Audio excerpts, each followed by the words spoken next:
Le combat pour l'indépendance.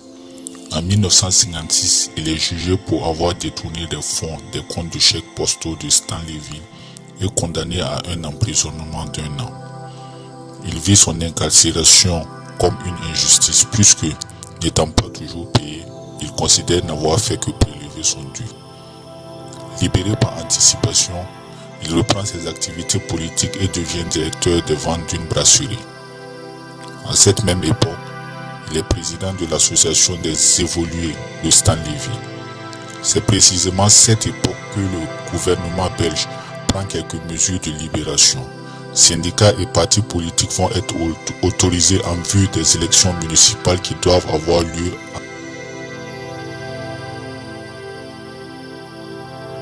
en 1957. Les partis politiques congolais sont parrainés par ceux de Belgique et Lumumba, classé pro-belge par ses discours et ses rapports avec les libéraux belges, est inclus dans l'amicale libérale.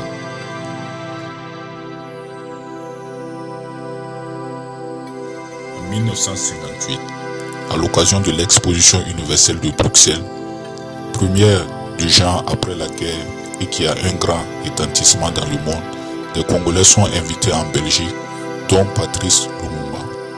Mécontent de l'image paternaliste peu flatteuse du peuple congolais présentée par l'exposition, Lumumba se détache des libéraux et avec quelques compagnons politiques noue des contacts avec les cercles anticolonialistes de Bruxelles.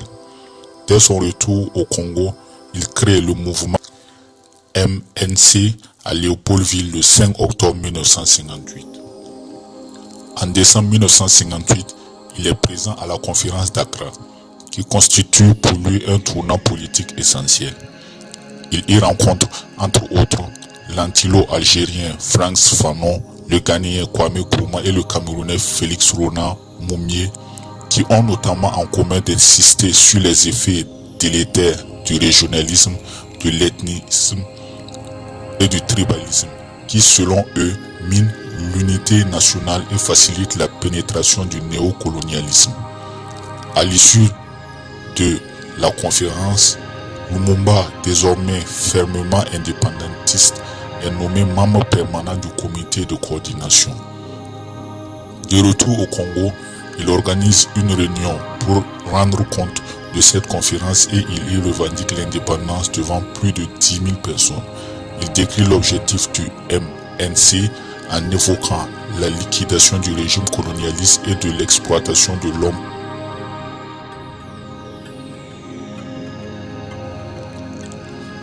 En 1959, la répression s'abat sur les mouvements nationalistes.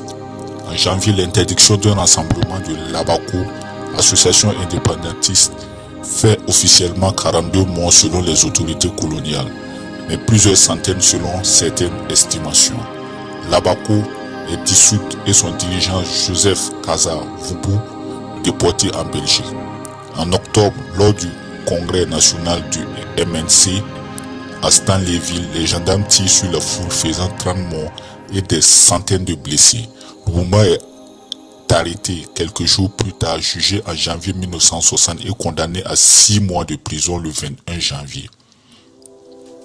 Débarrassé de Lumumba, qu'elle considérait comme le chef de la tendance radicale des indépendantistes, les autorités belges organisent des réunions avec les indépendantistes. Une table ronde réunissant les principaux représentants de l'opinion congolaise a lieu à Bruxelles, mais les délégués congolais refusent unanimement de siéger sans Lumumba. Celui-ci est alors libéré en toute hâte le 26 janvier pour y participer.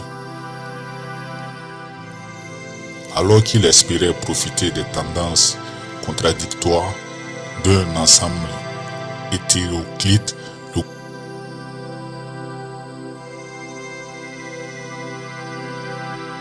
le gouvernement belge se trouve confronté à un front uni des représentants congolais et, à la surprise de ceux-ci, accorde immédiatement et dans la plus totale improvisation au Congo l'indépendance qui est fixée. Des élections générales, les premières dans l'histoire du Congo encore belge, ont lieu en mai 1960. que remporte largement le mouvement national congolais de Patrice Lumumba. Le dirigeant de l'Abaco, Joseph Kasavubu, dans un souci d'unité nationale, est nommé président de la République et avalise aussitôt la nomination de Lumumba comme Premier ministre, ainsi que le prescrit la nouvelle constitution qui attribue ce poste au candidat du parti ayant remporté le plus de voix. Le 30 juin, lors de la cérémonie d'accession à l'indépendance du pays, Lumumba, qui a définitivement largué les libéraux et qui s'est entouré de conseillers étrangers de gauche, prononce un discours virulent dénonçant les abus de la politique. Il prend le contre-pied de la politique modérée de ses débuts tels qu'on peut la découvrir dans son livre Le Congo, d'aide d'avenir est-il menacé, écrit en 1956, où il ne revendiquait pour le Congo qu'un simple statut d'autonomie.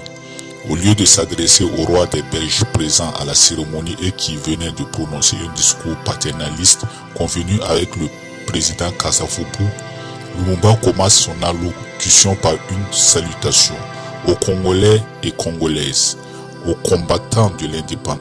Son discours, qui doit lui permettre de l'emporter sur Kasavubu dans l'opinion des Congolais politisés, proclame vivement que l'indépendance, qu'il souhaite associer à l'unité africaine, marque la fin de l'exploitation et de la discrimination et le début d'une ère nouvelle de paix, de justice sociale et de liberté. Le roi des Belges se sent offensé alors qu'il se considère comme le père de l'indépendance congolaise, ayant été l'auteur en janvier 1959 d'un discours radiophonique par lequel il est le premier Belge à annoncer officiellement qu'il fallait mener le Congo belge à l'indépendance, sans vaine précipitation et sans atermoiement funeste. Aussi, Baudouin veut-il se retirer et regagner Bruxelles, mais le premier ministre belge Gaston Eyskens parvient à l'en dissuader. Et le soir même, lors d'un banquet réunissant hommes politiques congolais et belges, Patrice Lumumba s'efforce de préciser ses paroles, prononçant un discours qui se veut lénifiant, dans lequel il évoque un avenir de coopération belgeo-congolaise.